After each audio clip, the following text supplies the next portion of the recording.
La solution, si vous avez des revenus locatifs, si vous avez des loyers et que vous voulez passer par une banque pour vous accompagner, c'est de laisser votre loyer, vos revenus être gérés par une.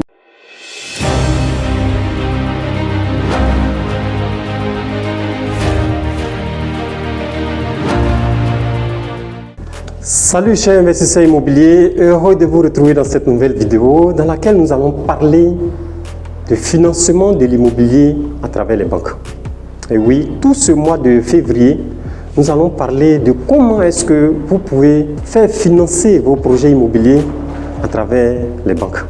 Parce que n'oubliez pas, nous sommes dans un système capitaliste et la structure qui détient le capital, c'est la banque. Comme mon mentor Philippe Simon le disait dans une de ses vidéos il n'y a pas longtemps, vous ne pouvez pas prendre l'argent des gens à gauche, à droite pour pouvoir faire votre projet, surtout un projet immobilier.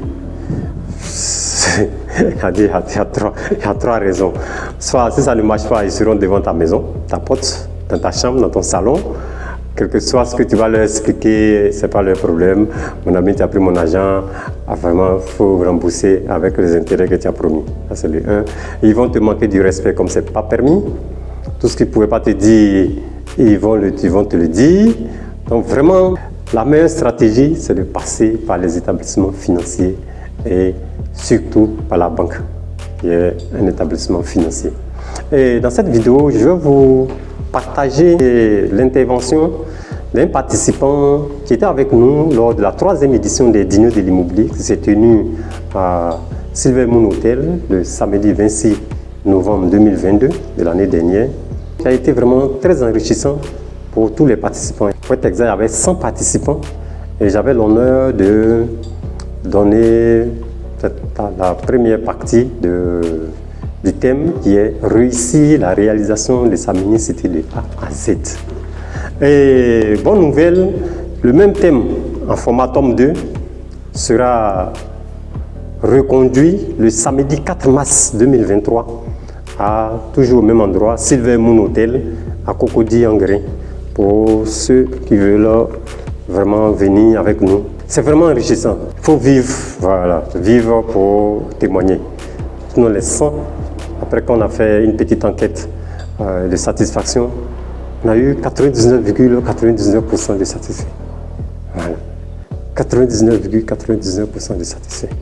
Et avec ce groupe de 100, nous avons créé un groupe dans un réseau social et nous sommes donnés pour objectif que chaque personne devra avoir au moins une mini-cité dans les 5 ans à venir, c'est-à-dire novembre 2022, novembre 2027. Et moi, en tant qu'initiateur du projet, je suis toujours là en train de les stimuler, en train de les encourager, en train de les suivre, en train de leur donner des conseils. S'il y a un blocage, soit ils mettent dans le groupe, chacun donne son avis, ou bien directement ils me contactent en inbox, je leur donne des orientations, je les accompagne. Vraiment, c'est formidable, quoi. Donc, n'hésitez pas à nous rejoindre au groupe du 4 mars 2023. Je serai heureux de vous retrouver à cette masterclass. Donc, de quoi s'agit-il exactement dans l'intervention du participant en question? Voilà. C'était un témoignage, en même temps un cri de cœur, en même temps un partage. Le participant a dit qu'il a des revenus locatifs, c'est-à-dire qu'il a des loyers qu'il perçoit chaque fin du mois. Et chaque fin du mois, il partait récupérer ses loyers, il les versait dans une banque. Il était tellement en colère qu'il a dit le nom de la banque, mais là je ne vais pas vous dire le nom de la banque.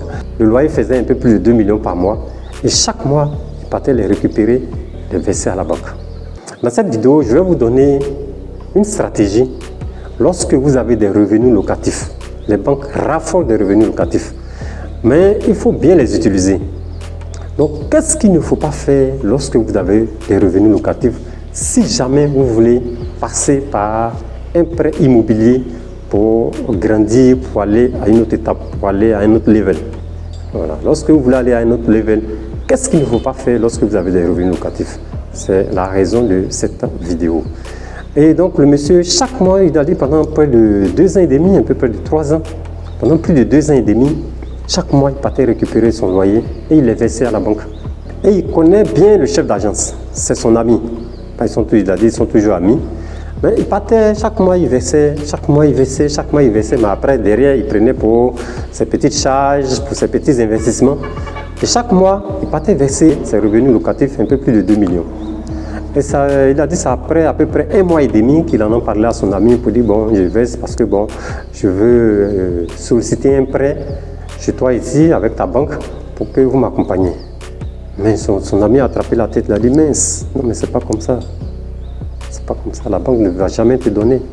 C'est pas comme ça qu'il faut procéder. La banque ne va jamais te donner. Il a dit non, enfin, au début il ne croyait pas, il a dit non, que son ami... Donc il a continué. Et au moment venu, au moment où il était prêt pour aller demander le prêt immobilier, il sollicite. Bon, c'est son ami qui est le chef. Il fait le montage, mais ce n'est pas son ami. Même si votre papa il est banquier, je vous dis, si vous ne respectez pas les codes de la banque, ils ne vont pas vous donner. Il faut, je ne sais pas, plus votre papa qui est banquier, qui est directeur de la banque, c'est un employé. Voilà, c'est un employé de la banque. Donc il ne peut pas outrepasser certaines mesures, certaines règles pour vous donner des prêts. Ce n'est pas possible. Donc ce qu'il faut dès maintenant faire, c'est de comprendre les codes de la banque. C'est de comprendre comment fonctionne la banque. C'est de connaître les conditions de la banque et rentrer dans ces conditions. Il n'y a pas de média 14. Il n'y a pas autre solution. Au risque de me répéter, même si votre papa il est le directeur de la banque, il ne peut pas vous donner un prêt immobilier si vous ne respectez pas les codes de la banque, si vous ne respectez pas les principes de la banque. Ce n'est pas possible. Et donc, ce participant en question, il a dit, bon, il versait.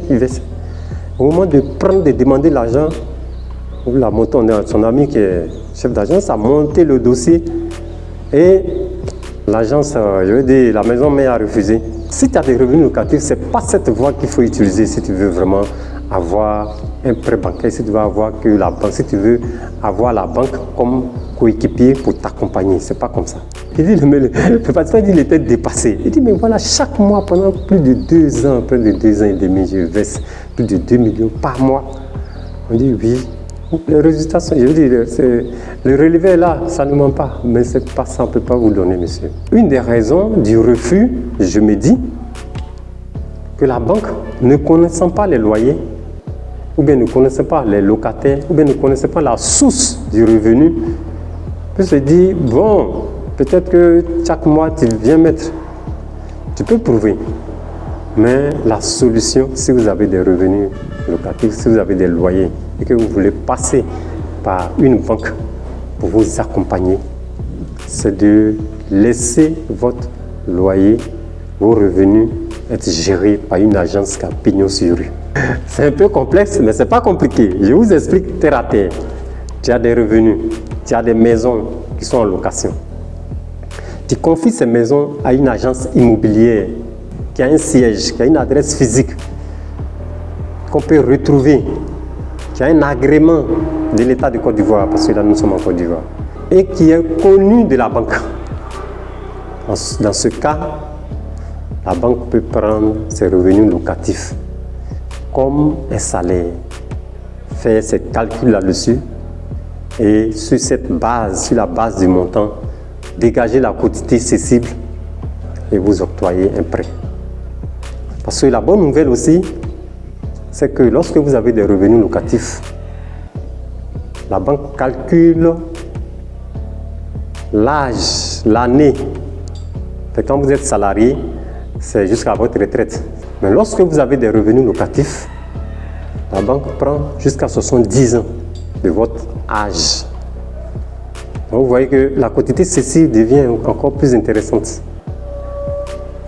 Donc voici un peu ces petites astuces que nous allons partager avec vous tout au long de ce mois de février, qui est un mois que nous dédions à réussir votre investissement immobilier à travers les prêts bancaires. Parce que, comme je l'ai dit, nous sommes dans un système capitaliste. Et lui qui détient le capital, malheureusement, ce sont les banques. Donc il faut composer avec les banques pour ne pas toucher toi-même ton argent. Dans l'immobilier, il n'est pas bon de faire l'immobilier avec son propre argent parce que l'immobilier coûte cher. Donc il n'est pas bon de faire l'immobilier avec son propre argent. faut faire l'immobilier avec l'argent des autres.